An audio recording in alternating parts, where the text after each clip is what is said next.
Back to the book. I crawled back, and there was one of our men crying. I asked him why, and he replied that so many of his friends had been killed. I told him not to worry about the killed, that we had living wounded to be concerned about, to get back,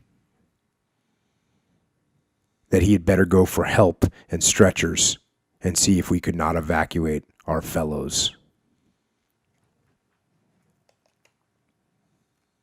I had no other thought than that I should die as bravely as I could for my friends or country or something. So I prepared to sell my life as dearly as possible. In a surprisingly few minutes, there came a crashing through the woods, the sound of voices, and a large body of men came into view. I lay still, waited until they were close, and then jumped up, pointing my automatic rifle at them, and was prepared to go into action. I suppose it was very startling to have a dead man jump up, for I certainly looked dead.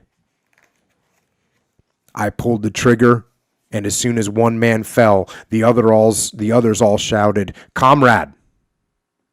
It's like holding up a train. No one wants to be the first killed, so a crowded car permits one man to hold it up.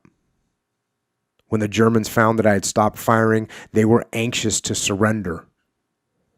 Their officer was as nice and polite as any head waiter in a high-class restaurant.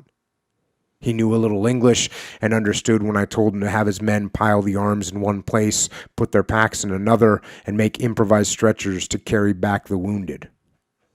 This all took just a few minutes, and soon we were starting back. So the tough Germans, he ended up capturing a bunch of Germans, and he actually makes a funny comment here that he says that as he was walking back with all these Germans that he had captured, a couple other guys now helped him once he got off the front lines, and he says that his award says that he had assisted in the capture of 38 Germans. And he can see he's kind of upset about that because he did it by himself. He didn't assist. He got the whole thing done.